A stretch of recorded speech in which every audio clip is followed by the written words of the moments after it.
Okay, so welcome to the first episode. This is going to be basics of rig setup on a skiff. Just some of the real basic fundamentals of what makes a skiff rig a little bit different from what you might have experienced before. The first big difference you'll notice once you've got your mast in the air is the forestay and jib arrangement.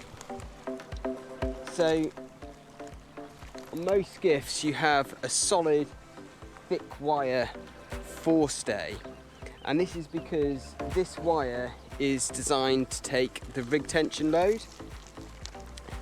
Most of the conventional dinghies you'll have a jib, and it'll be the jib halyard which you apply tension to your rig and eventually into the shrouds with.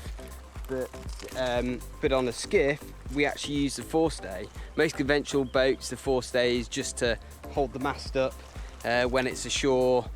On the water it's not really doing anything, all the load's going through the jib luff wire. Okay, so you'll use your boat breaker to get the rig tension on.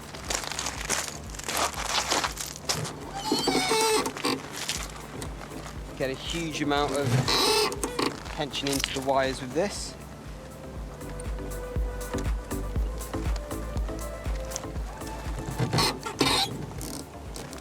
Forestay on a conventional boat you may not even have tied up on the water. They're normally just there as a bit of extra security or something to keep your mast from falling down when you're off the water. Whereas the forestay is the key to your rig tension. That's holding all the load into the shrouds and the stays at the back. The jib halyard tension is just like a Cunningham. So you tighten this up just to get a little bit more depth in the front of your sail. Okay, moving backward to the stays. Here, the most obvious difference is that, with the exception of the 29er, most skiffs, especially twin trapeze, will have 3 side stays: lowers, shrouds and caps, or uppers as they're sometimes referred to. I'm going to keep this basic and generic for all skiff classics, but what I hope to tell you here is a bit of the general theory which will help you understand the differences compared to a conventional rig, the jobs the various stays are doing, and some telltale signs that you can look for on the water to understand if your standing rigging is working as it should. Let's start with the shrouds, as most will be familiar with these from previous, more traditional dinghy rigs. Fundamentally, shrouds do 3 things. They are set out to the beam to hold the mast up to stop it from toppling sideways. Secondly, they are set slightly aft from the mast to stop the mast falling forward under the driving force of the sails. And thirdly, they compress the mast and bend it, much like a string bends an archer's bow. This is what we call pre-bend. The degree to how much the shrouds support and bend the mast depends on their tension, how wide they are set off to the side, and how the spreaders add deflection to the wire. On the water, the way the shrouds work on a trapeze boat changes, especially a twin trapeze. The compression or pre-bend roll of shrouds generally reduces as kicker and downhaul are pulled on, and these controls add lots of compression and ultimately do the job of bending the mast. This bending of the mast by the control lines reduces the tension in normal shrouds, and on a non-trapeze boat you may see the leeward shroud start to go completely slack. However, the windward shroud will always stay taut, as it is still doing the major job of holding the mast upright from both the sideways and forward forces pushing on the rig. These are the forces which are ultimately balanced by the crew weight on the gunnel and transferred through the chainplate into the shroud. However, on a twin trapeze boat, with 2 sailors' weight on the wires to windward, very little of the righting moment force is transmitted through the deck and shroud. Instead, crew weight directly pulls the mast to windward, leaving the windward shroud carrying very little load. It is therefore not unusual on a skiff to see the windward shroud start to go loose when at maximum righting load moment and with lots of control lines pulled on. If your windward shroud is swinging round and totally loose though, it's a sign you may need more tension.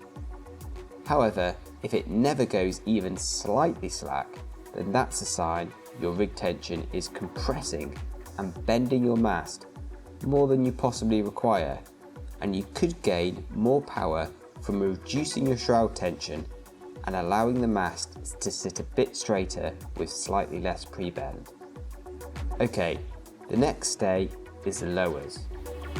The lowers are required to support the job of a powerful kicker or nav and allow this control line to work across the whole of the sail. The lowers restrain the bottom of the mast just above the gooseneck and stop it from bending too much forward as the kicker forces are applied. Holding the bottom of the mast straighter under the load of the kicker moves that bending force further up the mast and allows it to act on the higher reaches of the sail. This allows you to flatten off the top of the rig whilst maintaining some depth and drive in the bottom third. To see whether you have the correct amount of lower tension, you should be looking for creases which start from the clew and move forward and upward somewhere to the mast track, around the lower set of spreaders or slightly below. If creases are appearing here, it is a sign the kicker forces are causing too much bend in the lower mast and are stretching the sail beyond where it should go. Apply just enough tension in your lowers so that these creases disappear and you get a consistent smooth curve which creates a consistent smooth sail shape. Finally, there are the cap shrouds, or uppers as they are often called. The caps, like normal shrouds, do 3 jobs. They resist the sideways forces, resist the forward forces and drive, and they also add pre-bend via the tension which compresses the mast. Unlike the shrouds, which are largely made redundant by the crew's weight on a skiff, the caps still do all the work of holding the upper section of the mast upright. In this way, they behave more like the shrouds do on a single side stayed rig. As control lines are pulled on, particularly the downhaul, which adds lots of compression to the mast, the work they are doing to compress and pre-bend is overridden. At this point, only the windward cap will be tight, as it works to keep the mast tip upright. You will see your leeward shroud go loose as you hit maximum upwind power with control lines firmly applied. A sign your caps are too loose will be when the leeward one goes slack before you reach maximum power. This is a sign the mast tip is already dropping off to leeward, and this will harm your pointing ability. On the other hand, too much cap tension and the leeward slide will never go slack.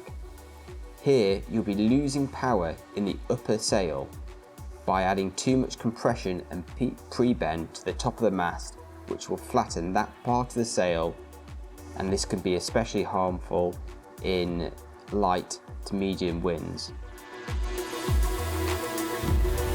Okay, so that's a rundown of what the stays do on the side of the rig. The specific tensions you run will vary class by class, but hopefully this video has given you a bit of understanding of the jobs that these wires should be doing and what you can look for on the water to understand if they're doing their job correctly. As always, thanks to Lennon Racewear for supporting these videos. Next video is going to be about actually getting on the water, so I look forward to presenting you a little bit about launching and recovery, so make sure you subscribe to the channel to get a notification for when that video comes out. And yeah, happy sailing.